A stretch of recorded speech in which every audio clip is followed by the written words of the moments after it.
Hello guys, welcome back. और आज मैंने सोचा है कि मैं आपको सिखाऊंगा अपने टाइम को वेस्ट करने के 101 तरीके। तो चलिए इसी के साथ सीखते हैं कि अपने दिन की बैंड कैसे बजा सकते हैं। मैं इतना प्रैक्टिकल और इंटेलिजेंट आदमी हूं कि मैं सीधे तभी उठा था कि जब नाश्ता ऑलरेडी बन रहा था, जिससे मुझे उससे पहले कुछ भी काम ना करना पड़े और सीधे मैं जाऊं और मुंह के अंदर खाना ठूस लूं। इससे पहले कि मैं खाना ठूसता, मेरे घर वालों ने मुझे बाहर भेज दिया कि जाओ भाई अपनी बहन को स्कूटी की प्रैक्टिस करा लाओ। और 4 दिन स्कूटी सिखाने के बाद भी पता नहीं उसके दिमाग का कौन सा हिस्सा काम नहीं कर रहा था कि उससे 15-20 मिनट तक तो स्कूटी सीधी ही नहीं हो पाई। और खुद की गलती मानने की जगह वो मेरे से कहती है कि भैया स्कूटी ही खराब है। बताओ यार, ग्राउंड में पहुंच के 1 घंटे तक स्कूटी से गोल गोल चक्कर लगाए हैं। उसके बाद मैंने कहा बहन मुझे जरा एक बात बता रहा हो, तुम क्या मंगल ग्रह पर जाने की तैयारी कर रहे हो कि स्कूटी लेके ही, जो तुम्हारी प्रैक्टिस ही नहीं खत्म हो रही है। फिर भाई ये मेरे पीछे पड़ जाती है कि भैया मेरे पीछे बैठ जाओ, स्कूटी पे मैं चला के देखूंगी। और फिर मैं सर पे कफन बांध के इसके पीछे बैठ ही जाता हूँ।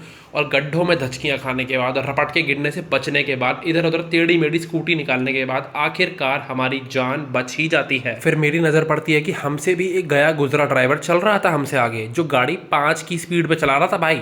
और अगर इसके जैसे 4-5 जने आ गए रोड पे तो सारे दिन जाम ही लगा रहेगा रोड पे। और एक तो हमारी काम वाली पता नहीं कौन से जन्म का बदला निकालती है हमसे भाई, रोज हमारे बाहर निकलते ही कुंडा लगा के भाग जाती, जिससे कि हमको 15-20 मिनट धूप में ही जलना पड़े बाहर। घर आते आते हम वो फोटो भी ले आए थे जो कल खिंचवाई थी हमने। और वो फोटो देख के मैं कहता हूँ वाह यार, तुम्हारी शक्ल तो ऐसी लग रही है जैसे तुम्हारे कमरे में कोई पाद के भाग गया था। और उसके बाद मैं कैसे बताऊं, मेरे से बहुत जोर जबरदस्ती करी जाती है, मेरे हाथ पैर बांध दिए जाते हैं, मेरे मुंह पे खाना ठूसा जा रहा होता है, वो तो किसी तरह मैं जान बचाकर वहां से भाग जाता हूँ। मैं तो कह रहा था मम्मी से, मम्मी इडली नहीं खानी मेरे को, मैं तो अंडे खाऊंगा। लेकिन 2 झापड़ खाने के बाद मुझे वो खाने बैठना ही पड़ता है। फिर मैं देखता हूँ कि नाश्ते को खाने की जगह सिर्फ घूरा जा रहा है, तो मैं अपनी बहन से पूछता हूँ कौन सा तंत्र मंत्र कर रही हो इस खाने के ऊपर तुम, या फिर तुम इडली का सरफेस एरिया निकालने वाली हो, वॉल्यूम निकालने वाली, तुम कर क्या रही हो आखिर।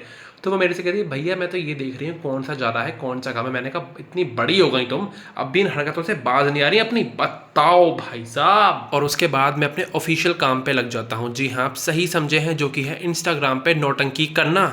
एक्चुअली मेरा ओनली डांस का एक चैनल है जिसपे मैं सुबह शाम दोपहर रात ठुमके लगा लगा के पैसे कमाता हूँ। इसी तरह मेरा गुजारा होता है। ये तो जोक था यार, उसके बाद जाता हूँ मैं तो अपने असली काम पे। जी हाँ, जो कि है आस पड़ोस में जा जाके सबकी गाड़ियाँ धोना। फिर कड़कड़ाती धूप में मैं कम से कम 50 गाड़ियाँ धोता हूँ गली मोहल्ले में। और उसके बाद जो भी लोग प्यार से मुझे 10-20 रुपए दे देते हैं उनको मैं रख लेता हूँ। एक्चुअली लोग आजकल के बहुत कंजूस हो गए हैं, तो 10-20 रुपए तो बहुत दूर की बात है, वो मेरे को एक टॉफी दे के ही भगा देते हैं। और इतनी कमर तोड़ मेहनत करने के बाद जब मैं घर में आता हूँ तो मैं देखता हूँ ओहो भाई, आज तो छोले बने और साथ में बने एक टोकरा भर के चावल और उसके साथ एक मटकी भर के दही भी है। Then due to some psychological issue in my brain मैं डिसाइड करता हूँ कि ये सब तो मैं नहीं खाऊंगा, मैं तो खाऊंगा अपने अंडे और साथ में अपना पीऊंगा दूध। और खाते खाते ही मुझे रियलाइज होता है कि मुझसे बड़ा साइको तो कोई भी नहीं है। अच्छे खासे छोले चावल छोड़ के मैं ये अंडे का भरता खा रहा हूँ यहाँ पे, वाह क्या बात है। और उसके बाद 2-4 बार डांट खाने के बाद मुझे इन दी एंड नहाने जाना ही पड़ता है। और जब मैं नहाकर नीचे पहुंचता हूँ तो मम्मी मेरा इंटेरोगेशन करती हैं। वो मेरे से पूछती हैं कि बेटा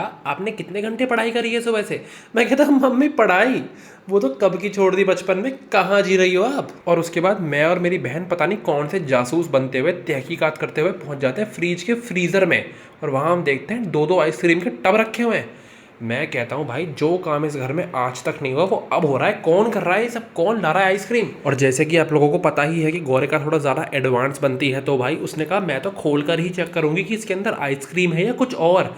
मैंने कई बार ही उससे कहा मत कर लाला मत कर, मार खाएगी, लेकिन भाई तब भी इस लड़की ने मेरी बात नहीं सुनी। और उसके बाद मुझे करनी थी कि रील शूट, तो मैं चला गया छत पे। और उसके बाद मेरे अंदर ऐसा भूत आया था ना कि मेरी इन बेकार भयानक हरकतों को देख के चुड़ैल एसोसिएशन ने भी मुझे डिसोन कर दिया है। और इतनी तेज धूप में मैं चल देता हूँ जिम की तरफ। और जिम पहुंचकर मैंने अपने जिम रोज से हाथ मिलाया और उनसे हालचाल पूछा, अपने फैंस को ऑटोग्राफ दी और बिगनर लड़कों को फालतू की सलाह भी दी। और 2 बाल्टी पसीना बहाने के बाद आखिरकार हमारा वर्कआउट निपट चुका था। और इंस्टाग्राम पे नया हैक सीख के मैंने फोन को मुंह में दबाकर पोजिंग भी करी। और घर पहुंचते ही दूर से देखा तो बहन पढ़ाई कर रही थी, लेकिन पास जाके देखा तो वो तो 3 टेढ़ी मेरी टांगों वाली लड़कियां बना रही थी। और पूछने पे कहती मैं फैशन इलस्ट्रेशन बना रही हूँ। मैं ये सब देख ही रहा था कि पीछे से मम्मी आ जाती है। वो मेरे से कहती हैं जब इस लड़के को काम के लिए कुछ कह दो तब तो इसे सांप सूंघ जाता है, लेकिन फ़ोन लेके सारा दिन इधर से उधर चक्कर लगवा लो इससे। वो मेरे से कहती है भाई चुपचाप से अपने धुले हुए कपड़ों की तय लगा देना, वरना इतनी पिटाई पड़ेगी कि याद रखेगा तू भी। फिर दादाजी भी मेरे से पूछते हैं कि बेटा तुम्हें डॉक्टर की जरूरत तो नहीं है, तुम्हें तो फ़ोन की लत लग गई, तुम्हारे हाथ से फ़ोन छूट नहीं पाता है। फिर मैं उन्हें समझाता हूँ कि दादाजी इसी को तो व्लॉगिंग कहते हैं। और उसके बाद जो तूफान आया है और बिजली कड़की है ना भाई, वो तो मेरे जैसा हट्टा कट्टा फिट लड़का था, इसीलिए टिक भी गया। लेकिन कोई माचिस की तिल्ली जैसा लड़का होता ना अगर, वो तो हवा में ही उड़ गया होता। नीचे आके देखता हूँ तो मेरी बहन मम्मी से लड़ाई करके बैठी थी, तो मैं उसे समझाता हूँ कि भाई शरीफ घर के बच्चे फालतू में मुंह नहीं खोलते हैं अपना। तो वो कहती क्यों भैया, उनके मुंह में जबान नहीं होती है क्या? मेरे मुंह से एक ही बात निकलती कि बताओ भाई साहब, आजकल के बच्चों में तो बड़ों का खौफ ही खत्म हो गया है। फिर मैं उससे कहता हूँ कि जाके मम्मी से सॉरी बोलो, लेकिन वो मेरे से कहती भाई मम्मी भी तो सॉरी बोल सकती है ना मेरे से। मैं कहता हूँ लड़की तुम्हें तो विटामिन पी, मेरा मतलब पिटाई की बहुत सख्त ज़रूरत है। काफ़ी बहसबाजी के बाद दोनों माँ बेटी का मैटर मैं सॉल्व करवा देता हूँ और अब हो गया था सोने का टाइम। अब होगी मुलाकात आप लोगों से कल। कल सिखाता हूँ आप लोगों को कि अगर आप बेरोज़गार हैं तो आप अपना टाइम पास किस तरीके से कर सकते हैं। तब तक के लिए टाटा बाय बाय।